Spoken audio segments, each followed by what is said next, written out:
기도로 예배를 준비하도록 하겠습니다. 사랑과 은혜가 풍성하신 아버지 하나님, 언제나 우리와 함께 해주시고 우리의 마음이 하나님을 향하며 또 발걸음이 주님의 몸된 교회를 향하도록 인도해 주심을 감사를 드립니다. 오늘 시간도 온전히 하나님의 말씀을 들을 때 말씀이 우리의 삶의 능력이 되게 해주시고 또 우리가 드리는 이 예배가 하나님 앞에 온전히 드려지는 영광된 예배되게 하여 주시기를 원합니다. 하나님께서 지키시고 보호해 주심으로 말미암아 악한 원수마귀의 권세는 조금 더 틈타지 못하게 해주시고 오직 하나님의 은혜만이 넘치는 시간 되게 하여 주시기를 바라고 원합니다. 예수님의 이름으로 기도드립니다. 아멘.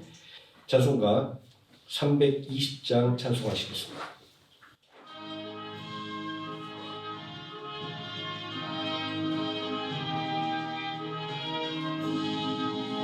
나의 죄를 정케 하사 주의 일꾼 삼으신 구세주의 넓은 사랑 항상 찬송합니다. 너를 일꾼 삼으신 주 크신 능력 주시고 언제든지 주 뜻대로 사용하여 주소서. 내게 부어 주시려고 은혜 예비하신 주 주의 은혜 채워주사 능력 있게 하소서. 너를 일꾼 삼으신 주 크신 능력 주시고 언제든지 주 뜻대로 사용하여 주소서. 죄의 짐을 풀어주신 주의 능력 크도다. 나를 비로 사신 예수 내 맘속에 오소서. 너를 일꾼 삼으신 주 크신 능력 주시고 언제든지 주 뜻대로 사용하여 주소서. 주여 내게 성령으로 충만하게 채우사 강물처럼 흐르게 하옵소서. 너를 일꾼 삼으신 주 크신 능력 주시고 언제든지 주 뜻대로 사용하여 주소서. 아멘.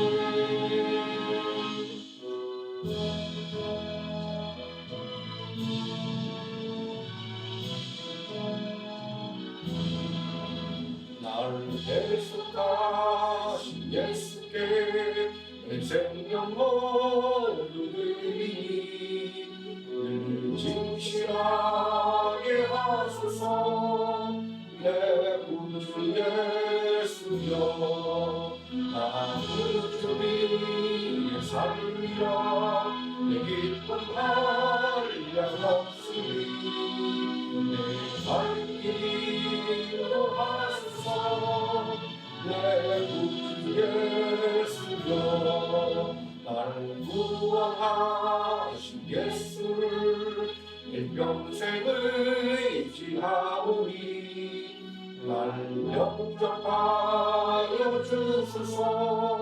내 구주 예수여 나 구주 위에 살리라. 내 기쁨 한량 없으니 내 발길 인도하소서. 내 구주 예수여 주 십자가에 달리사 자유하게 했으니 내 몸과 마음을 주 위해 가슴에 하소서. 나 구주 위에 살리라.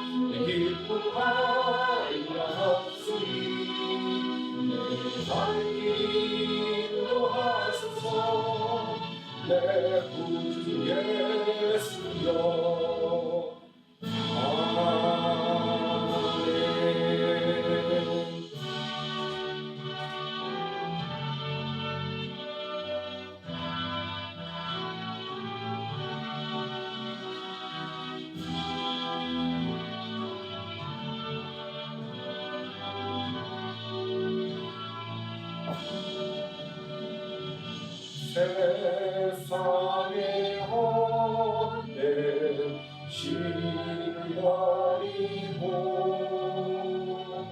하나님 이름 높여 기리세 온전한 백성 모두 나와서 다같이 하나님 만성 기세 세상의 헛된 우상 버리고 인간의 모든 우비영화와 거짓과 불의 모두 버리고 온전히 하나님만 섬기세 주님의 백성 서로 헤아려 시기와 미움 아주 버리고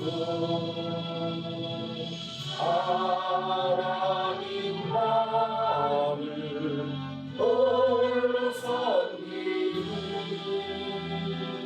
천국을 어서 이뤄주소서.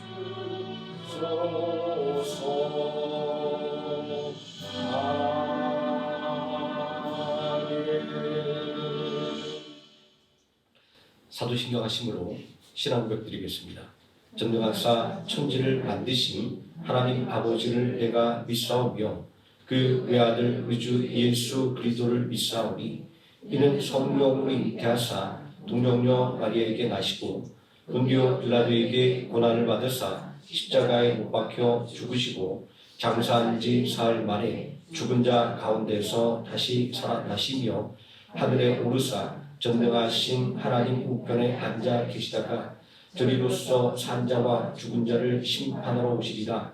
성령을 믿사오며 거룩한 공예와 성도가 서로 교통하는 것과 죄를 사하여 주시는 것과 몸이 다시 사는 것과 영원히 사는 것을 믿사옵나이다. 아멘. 찬송가 29장 찬송하시겠습니다.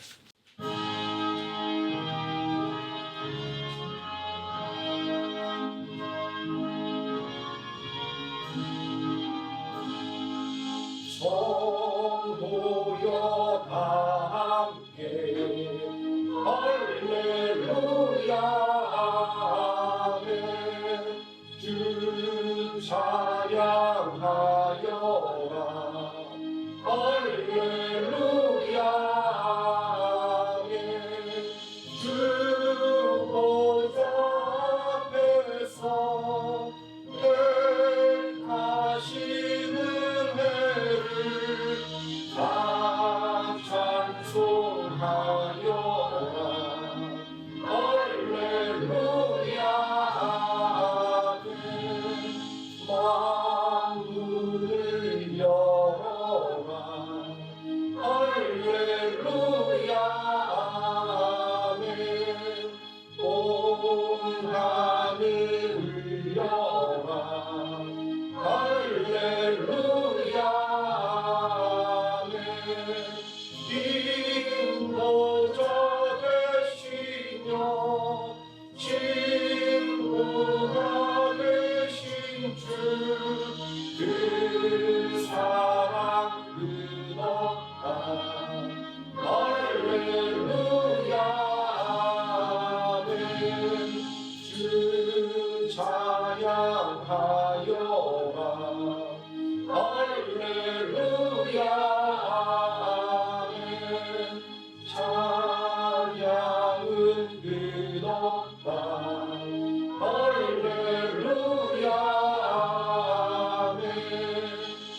시간 함께 은혜 받을 하나님의 말씀 히브리서 5장에서 함께 보도록 하겠습니다.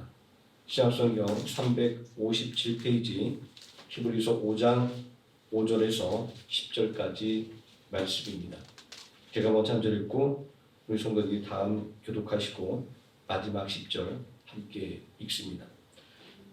또한 이와 같이 그리스도께서 대제사장 되심도 스스로 영광을 취하심이 아니요 오직 말씀하신 이가 그에게 이르시되 너는 내 아들이니 내가 오늘 너를 낳았다 하셨고 또한 이와 같이 다른 데서 말씀하시되 내가 영원히 멜기세덱의 반차를 따르는 제사장이라 하셨으니 그는 육체에 계실 때 자기를 죽음에서 능히 구원하실 이에게 심한 통곡과 눈물로 간구와 소원을 올렸고 그의 경건하심으로 말미암아 들으심을 얻었느니라.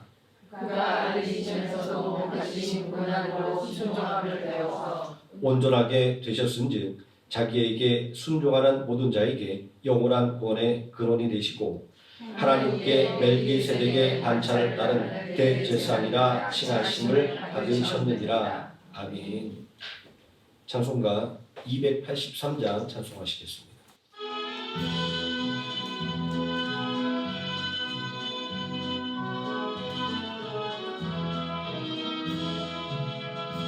나 속죄함을 받으니 한없는 기쁨을 다 헤아릴 수 없어서 늘 찬송합니다.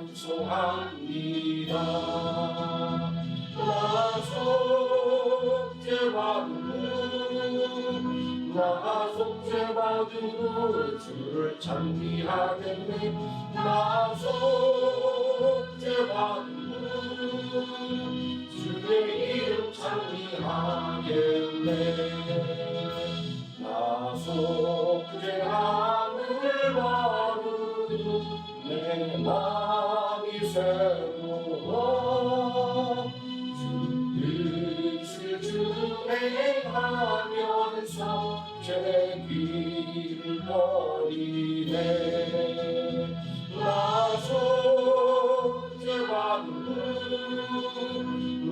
속죄받은 주를 찬미하겠네. 나 속죄받은 주의 이름 찬미하겠네.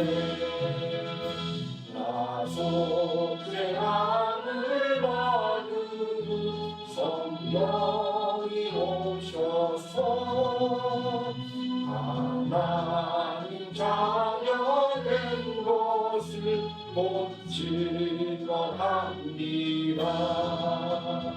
나 속죄받은 주를 찬미하겠네. 나 속죄받은 주의 이름 찬미하겠네. 나 속죄함을 받으니 오늘의 공로로 내 주의 은혜 이루니 늘 평안합니다. 나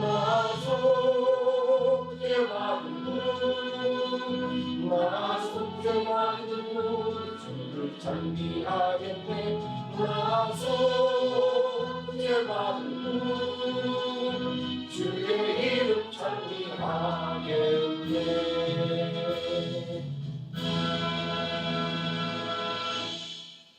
이 시간 말씀의 은혜로 함께 기도하겠습니다. 사랑과 은혜가 풍성하신 아버지 하나님, 언제나 우리를 보호하시고 인도하시고 또 말씀으로 살아가도록 이끌어주심을 감사를 드립니다. 주중에 또한 귀한 시간 온전히 하나님을 경배하며 하나님의 말씀을 듣기 위하여 모였사오니 이 시간 하나님께서 은혜를 충만하게 부어주사 말씀의 기쁨과 능력이 우리의 심령에 충만하게 해주시고 이 말씀의 능력으로 돌아가 가정과 직장과 이웃과 사회에서 온전히 믿음으로 승리하는 은혜의 역사가 일어나게 하여 주시기를 원합니다. 아버지 하나님, 먼저 우리 조국 대한민국을 위하여 기도합니다. 아버지 하나님, 이제 중요한 선거가 눈앞에 다가오고 있습니다. 아버지 하나님, 자신의 이익과 그리고 또 자신의 어떤 생각을 따르기 전에 진정으로 나라를 먼저 생각하는 사람들이 아버지 하나님 일꾼으로 뽑힐 수 있도록 하나님께서 우리 모두에게 지혜를 더하여 주시기를 원하고, 아버지 하나님, 지금까지 우리가 해왔던 대로 남을 헐뜯으며 비방하는 이 모든 나쁜 습관들을 다 내어 던지는 아버지 하나님 귀한 시간이 되게 해 주시기를 원합니다. 아버지 하나님, 미움과 다툼과 시기와 질투는 모두 악한 원수마귀가 주는 것이므로 아버지 하나님, 우리 모두가 버리게 해 주시고, 먼저 구원받은 우리 주님의 백성들이 아버지 하나님 서로 용서하며 화해하며 아버지 하나님 좋은 말로 아버지 하나님 그들을 권면하는 은혜의 역사가 아버지 하나님 그 귀한 선거 기간 통하여 더욱더 빛을 발하게 하여 주시기를 원합니다. 아버지 하나님, 또 우리가 살아가는 이 땅, 또 베트남 하늘을 위하여 기도합니다. 아버지 하나님, 보호하셔야 우리가 온전히 이 땅에서 뿌리 내리며 살아가고, 또한 하나님께서 지켜주셔야 우리가 온전히 신앙생활을 할 수 있습니다. 아버지 하나님, 날로 변하는 베트남의 모든 정치적인 상황과 아버지 하나님 모든 법질서 가운데 우리 모두를 지켜보아 주시기를 원합니다. 아버지 하나님, 세상의 어떤 권세도 하나님의 백성을 아버지 하나님 조금도 힘들지 못하도록 막아주시고, 아버지 하나님 어떤 어려움도 우리 모든 성도들 낙심하지 않도록 힘을 더하여 주시기를 원합니다. 아버지 하나님, 오늘 이 시간도 오늘이 하나님의 은혜를 간절히 삼아여 모였사오니 이 시간 하나님께서 복에 복을 더하사 온전한 하나님의 능력이 충만한 시간 되게 하여 주시고, 그 기쁨으로 아버지 하나님 충만한 시간 되게 하여 주시옵소서. 예수님의 이름으로 기도드립니다. 아멘. 오늘 목록한 하나님의 말씀, 어떻게 우리의 구원자가 되셨는가 라는 제목으로 하나님 말씀의 은혜를 함께 나누도록 하겠습니다. 사순절 5째 주간이 지나가고 있습니다. 우리를 죄와 사망에서 구원하기 위하여 십자가에서 대속의 죽음을 당하신 예수 그리스도의 고난을 우리 마음속 깊이 새기시는 사순절 주간이 되시기를 바랍니다. 그리고 고난의 십자가를 바라보며 예수 그리스도께서 어떻게 우리의 구원자가 되셨는지를 또 함께 묵상해 보시기를 바랍니다. 오늘 말씀은 예수 그리스도의 십자가를 이렇게 묘사하고 있습니다. 그가 아들이시면서도 받으신 고난으로 순종함을 배워서 온전하게 되셨은즉 자기에게 순종하는 모든 이에게 영원한 구원의 근원이 되시고 라고 말입니다. 하나님의 아들이 죄인이 당할 형벌을 대신 받았습니다. 억울할 법도 한데 순종하여 죄인이 당할 벌을 대신 받았습니다. 벌을 대신 받았다라고 하는 것은 그 사람의 죄값이 다 치러졌다라는 것을 의미합니다. 법률에 일사부재리의 원칙이 있습니다. 이것은 동일한 범죄에 대해서 2번 죄를 묻지 않는다라는 것입니다. 예수님의 대속의 십자가가 우리의 죄를 깨끗하게 씻어주는 원리입니다. 예수 그리스도의 고난의 십자가가 어떻게 구원의 근원이 되었는지를 알려주는 말씀입니다. 십자가는 하나님의 아들께서 지셨기에 우리의 구원의 근원이 되신 것입니다. 십자가는 순종으로 지었기에 구원의 근원이 되신 것입니다. 그러므로 십자가는 그 길을 따르는 자들에게 구원의 근원이 된 것입니다. 십자가야말로 예수 그리스도께서 우리의 구원자가 된다는 사실을 온전하게 알려주는 것입니다. 성도인 우리는 예수님을 우리의 구원자라고 고백합니다. 그런데 안타깝게도 교회 안에도 이러한 사실을 부인하는 사람들이 있습니다. 게다가 교만 말로 우리의 믿음의 근본인 예수님을 부인하는 사람들이 있습니다. 얼토당토하는 말임에도 불구하고 많은 사람들이 미혹됩니다. 그러므로 당연함에도 불구하고 예수님께서 어떻게 우리의 구원자가 되셨는가에 대해서 자세하게 살펴보고 연구하고 배우는 것이 중요합니다. 우리는 아담과 하와가 저지른 죄를 원죄라고 부릅니다. 죄의 근원, 뿌리라는 의미입니다. 그리고 이 원죄는 유전된다라고 이야기합니다. 죄가 우리의 DNA에 각인되어 있다라는 그런 말씀입니다. 아담과 하와가 범한 죄는 무엇일까요? 그리고 그 죄가 도대체 무엇이기에 우리에게 유전이 되는 것일까요?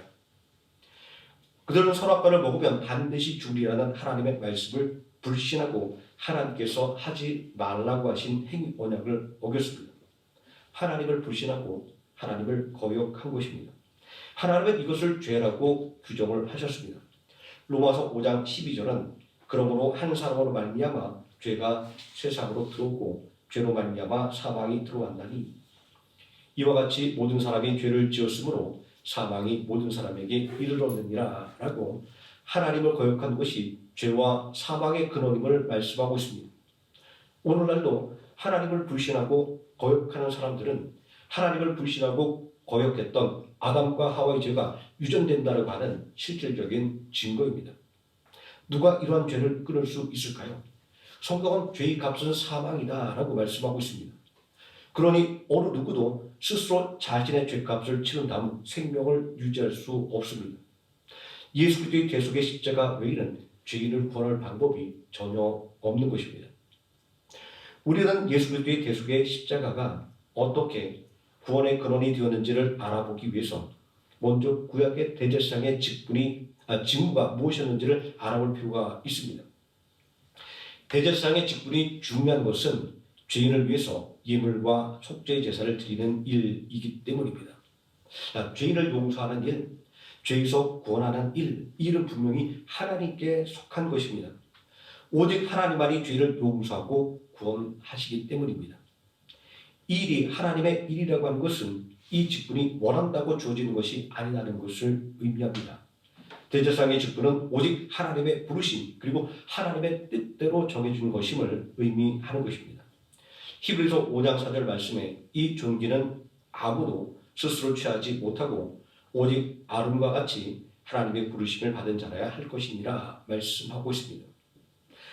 대제사장의 직분이 존귀한 이유는 그리고 그들이 드린 예배와 속죄의 제사가 능력이 있었던 것은 하나님께서 그들을 그 자리에 세워주셨기 때문입니다. 구약의 대제사장은 하나님께 속한 일을 하는 사람이었습니다. 하나님께 속한 일이라고 하는 것은 그냥 직관적으로 하나님의 일을 하는 것입니다. 하나님을 섬기는 일입니다.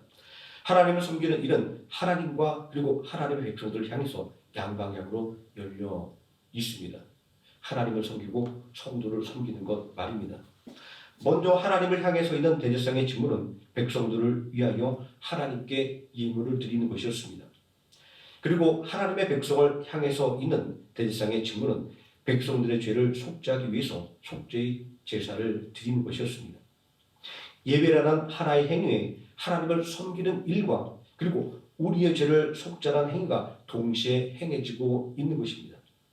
예배가 우리들의 마음을 움직이고 그리고 우리들의 삶을 실제적으로 바꿔주는 힘을 공급해주는 것은 바로 예배의 이러한 본질 때문입니다.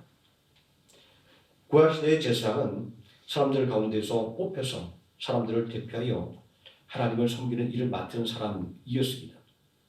하나님을 섬기는 일이기에 제사장이 되는 아주 특별한 자격이 요구되었습니다.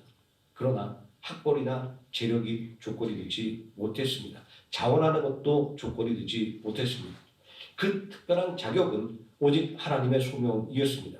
하나님의 부르심과 선택이 하나님을 섬기는 제사장의 조건이었다는 것입니다. 제사장이 되는 자격이 소명이었다고 하는 것은 이 직분이 인간적인 열정만으로는 감당할 수 없다는 것을 알려주는 것입니다. 제사장의 주 임무는 하나님께 제사를 드리는 것이었습니다.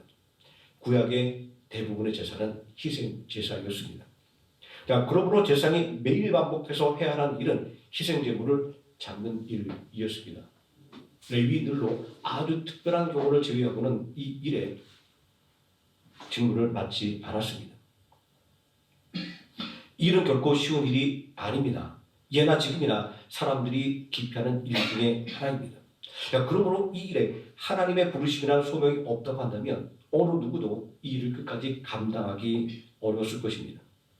또 제사장이 되는 자격이 소명이었다고 하는 것은 이 직분의 수행이 개인의 능력에 좌우되는 것이 아니다라는 것입니다. 다시 말해서 하나님의 일꾼이 되는 데는 인간적인 자질과 능력이 절대적인 기준이 아니라는 것입니다. 이러한 인간적인 자질과 능력보다는 하나님의 부르심에 순종하는 그 순종이 더욱더 중요하다는 것입니다. 부르심과 선택을 통해서 일꾼을 세우시는 하나님의 일은 참 이해하기가 힘듭니다. 자질과 능력이 구비된 사람이 하나님의 일을 맡아하는 것이 당연할 텐데 말입니다. 하나님은 사람을 외모로 보지 않는다고 그 기준을 말씀하셨습니다.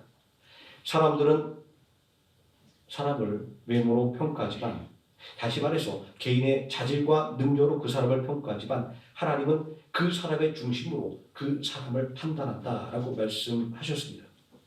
세상 일에는 그 사람이 가지고 있는 자질과 능력이 무엇보다도 중요합니다. 그러나 하나님의 일에 있어서는 무엇보다도 그 마음의 중심이 중요하다라고 하나님은 말씀하셨습니다. 참 이상하고 이해하기가 어려운 말씀입니다. 자, 그러면 하나님께서 보는 마음의 중심은 무엇일까요? 사무엘 선지자가 이스라엘 왕에게 기름을 부으러 이새의 집을 찾아갔을 때 장자 엘리압을 보았습니다.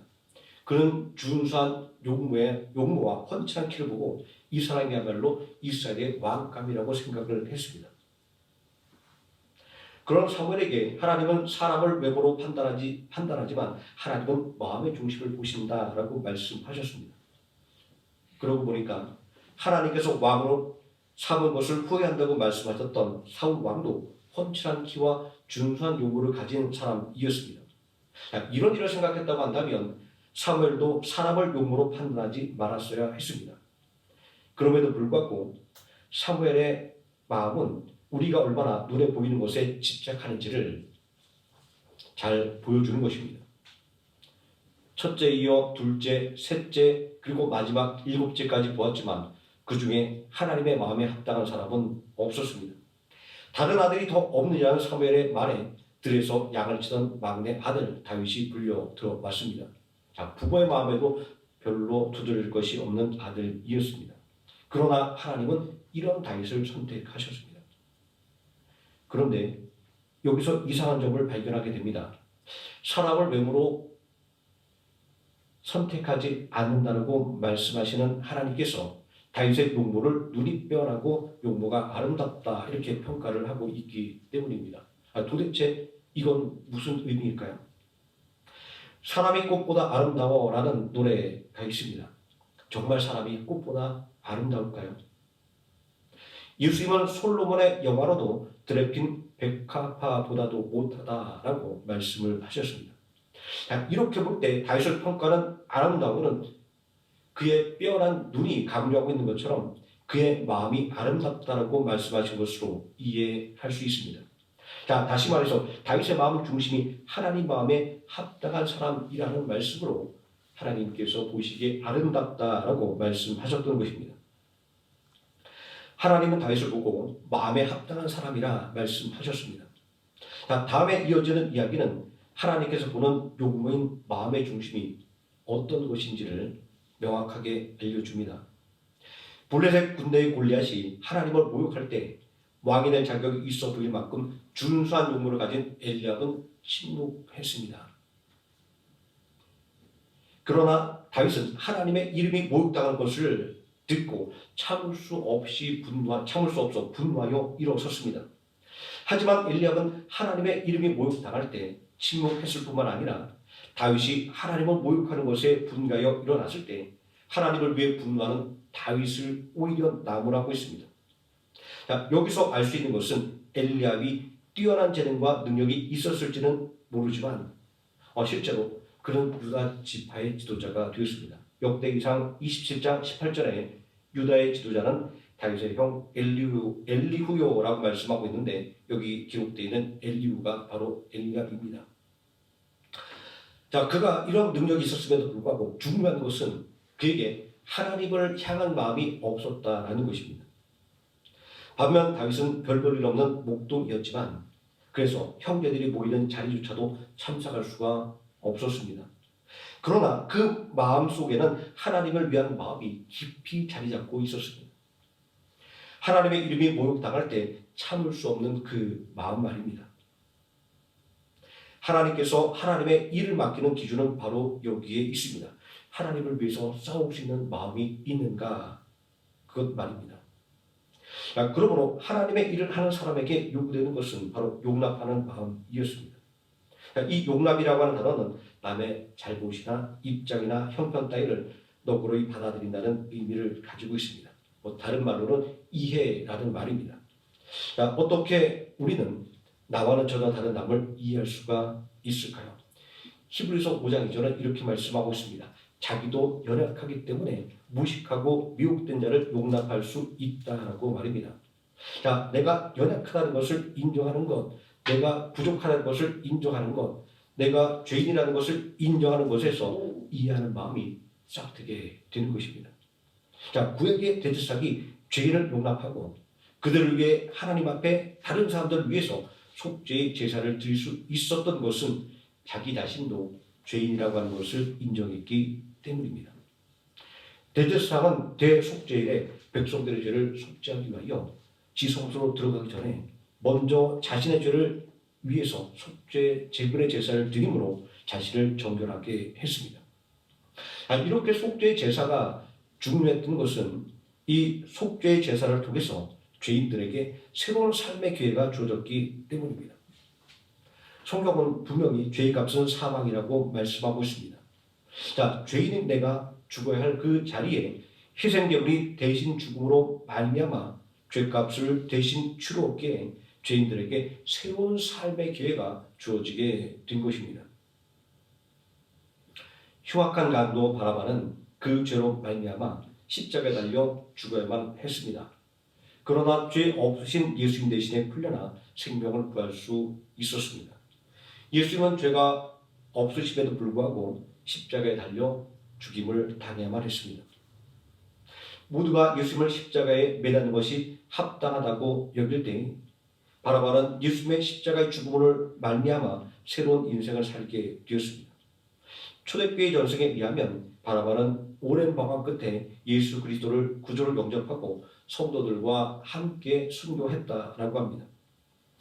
또 예수님과 함께 십자가에 못 박혀 죽은 강도는 어떻습니까? 한 강도는 끝까지 예수님을 부인하고 저주하다가 멸망길로 갈 수밖에 없었지만 한 강도는 회개하고 예수 그리스도를 구주로 영접함으로 말미암아 구원을 받을 수가 있었습니다. 죄인이 죄를 용서받고 구원받은 자가 되는 것은 예수님께서 십자가의 고난을 몸소 당하심으로 우리들의 고통을 이해해 주셨기에 이렇게 용납받는 은혜를 덧입게 되는 것입니다. 이러한 구약의 대제사장의 직무의 수행은 우리의 구원자이신 예수님이 우리의 구원자가 되심을 증거하는 것입니다. 대제사장이 백성들을 위해 하나님께 예물을 드리고 또 백성들의 죄를 대속하기 위해서 희생제물을 드린 것처럼 예수님은 하나님께 우리를 위해서 기도를 드리고 우리 죄를 대속하기 위해서 자신을 희생제물로 드리셨습니다. 예수님은 당신에게 주어진 권세와 능력을 죄인을 용서하는 데 사용했습니다. 복음서의 말씀들은 분명히 이 사실들을 증거하고 있습니다. 예수님을 가리켜 죄인들의 친구라고 말씀하고 있습니다.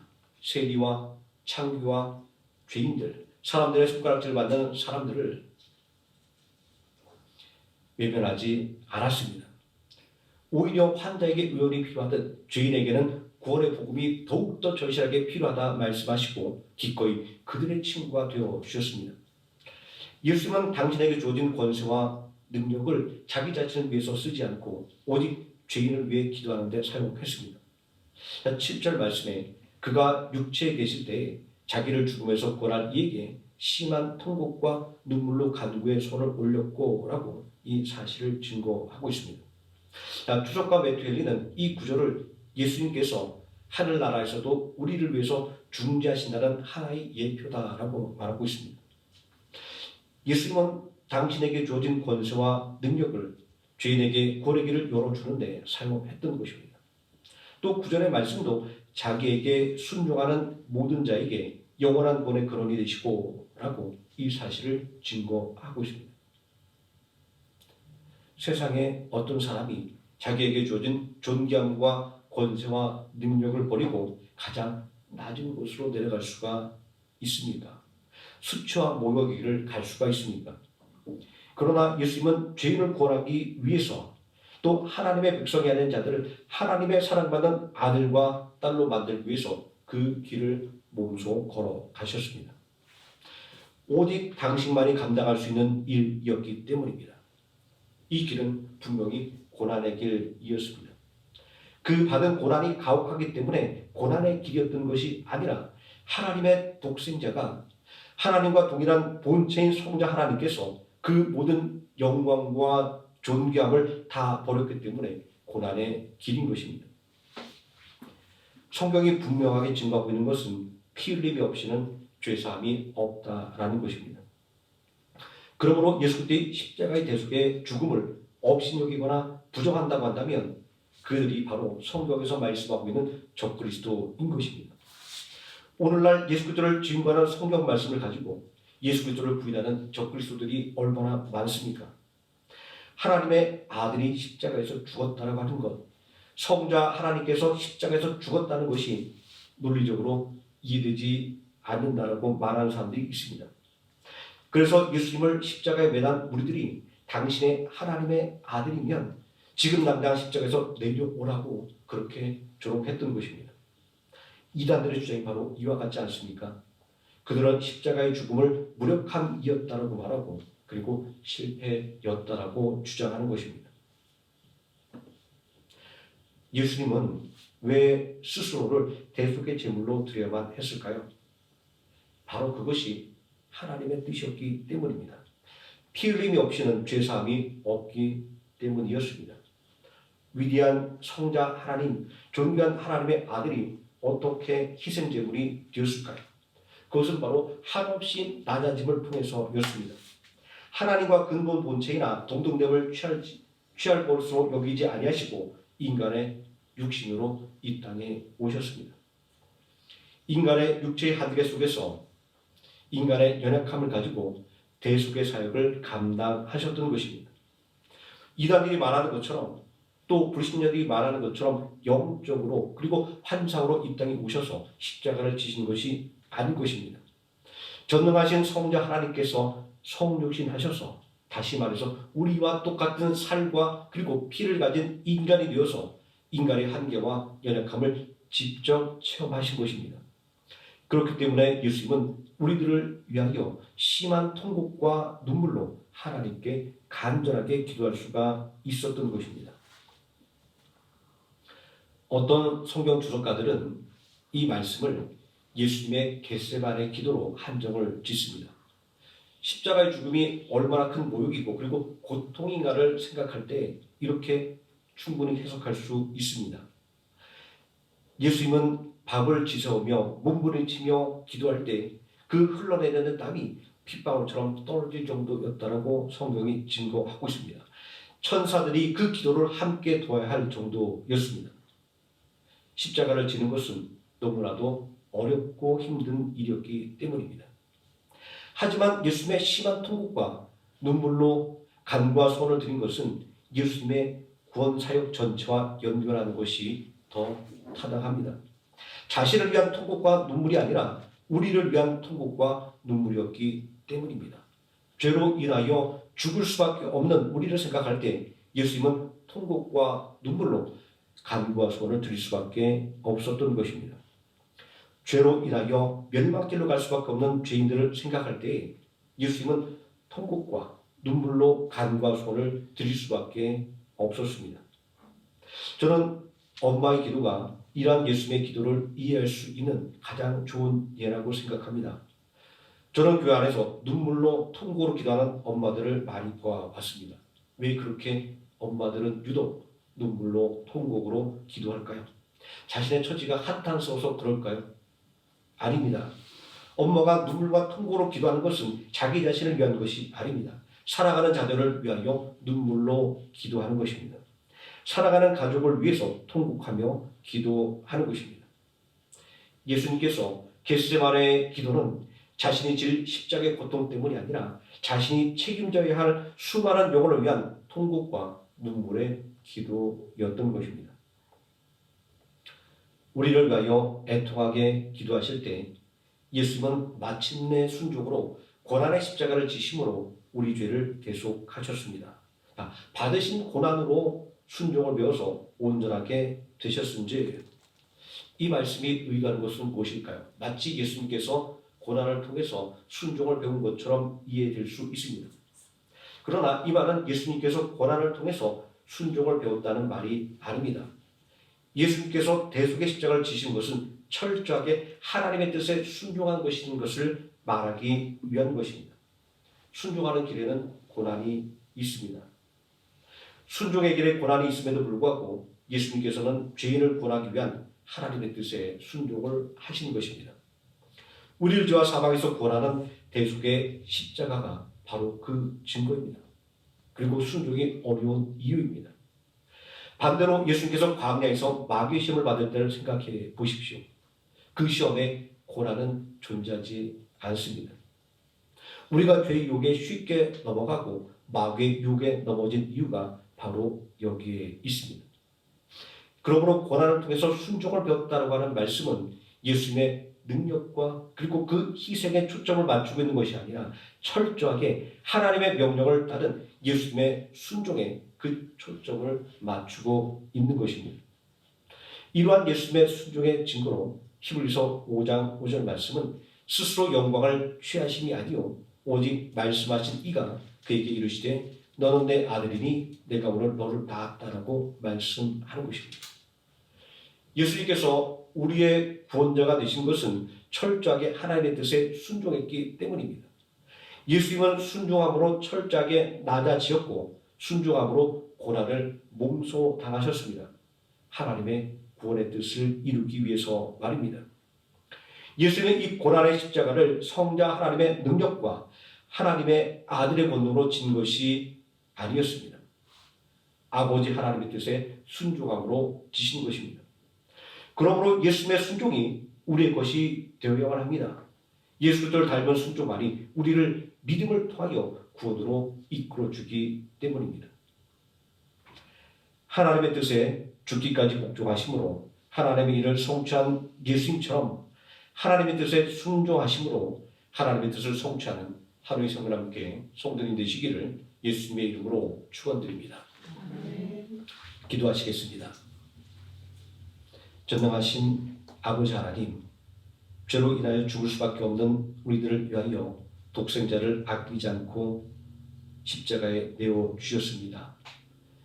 예수 그리스도의 십자가가 없었다고 한다면 오늘 우리가 하나님 앞에 감히 설 수 없는 존재임을 또한 깨닫고 그 십자가의 은혜 아래 또한 우리들의 모든 연약함을 내려놓고 이제는 더욱더 우리 예수 그리스도를 닮아가는 순종으로 말미암아 하나님 앞에 더 다가가기를 원합니다.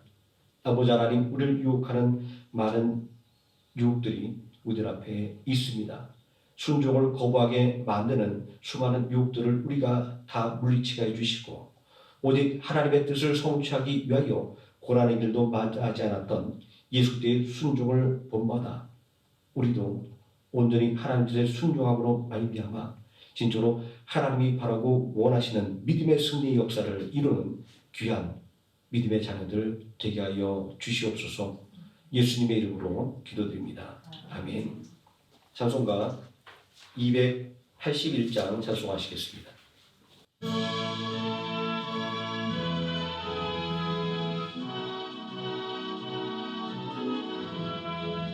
요나처럼 순종한 또 곁길 갔던 나의 모습 야곱처럼 간사하여 주님 말씀대만 해도 우리 주님 사랑으로 오래도 잡으시고 주님 예수 십자가로 죄인 구원하시었네. 삼손처럼 실패하고 눈물로써 보낸 세월 주님 제자 시몬처럼 우리 주를 배반해도 주님 예수 사랑으로 나수하게 부으시고 주님 예수 은총으로 못난 것 것을 부르셨네. 바울처럼 주님 위해 모든 것을 버리고서 거저 주신 은총으로 죽음에서 살았으니 모든 세계 주의 영광 말씀으로 승리하여 성령님의 인도하라 온몸으로 섬기리라. 아멘. 교회 소식 말씀드리겠습니다. 사순절 5째 주간입니다. 우리를 주와 사망에서 건주신 예수 그리스도의 십자가의 고난을 마음에 새기는 한 주간이 되시기를 바랍니다. 대학 입시를 준비하는 우리 학생들을 위해서 기도 부탁드립니다. 설혜인, 이동원, 한소희, 황민서 매일같이 이름 부르시며 기도해 주시면 고맙겠습니다. 주일학교 중고등 교사가 절실하게 필요합니다. 위해서 계속 기도를 부탁드리겠습니다. 3월 31일 부활절 예배 때 세례식이 있습니다. 지금 2분은 세례 교육을 다 마쳤고요. 이제 한 분은 출장 때문에 아직 한 주 교육이 남아 있습니다. 2분은 세례를 받기로 또 결정을 하셨고 아직 한 분은 마지막 교육까지 받고 결정을 하십니다. 우리가 하나님을 알지 못했던 세상에 죄와 사망 가운데 죽을 수밖에 없었던 우리 사랑하는 형제와 자매를 오늘이 복음으로 인도하여 우리 함께 신앙생활하고 또 그들을 또 말씀으로 함께 돕고 양육해서 이제 하나님 앞에 하나님의 백성의 자녀임을 고백하는 이 세례 예식을 또 가질 수 있도록 해주신 하나님의 은혜에 감사를 드리면서 이 세례 예식이 진짜 그 세례받는 모든 성도들에게 하나님의 은혜를 더욱더 체험하는 귀한 시간이 되게 해주시고 또 세례 예식을 대하는 우리들에게 우리가 더 힘써 더 많은 영혼들을 하나님 앞으로 인도하고 알겠다라고 하는 그런 믿음의 다짐을 갖는 귀한 그런 세례식이 될 수 있도록 기도해 주시고 또 준비해 주시면 고맙겠습니다. 그리고 4월 달에 24년도 전반기 대신방을 계획하고 있습니다. 각 구역별로 또 기도하면서 준비해 주시면 고맙겠습니다.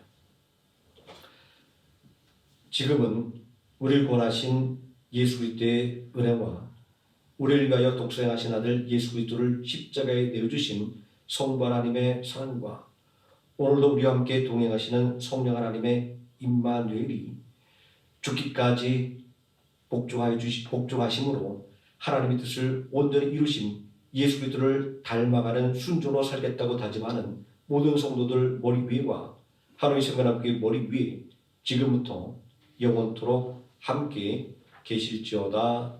아멘.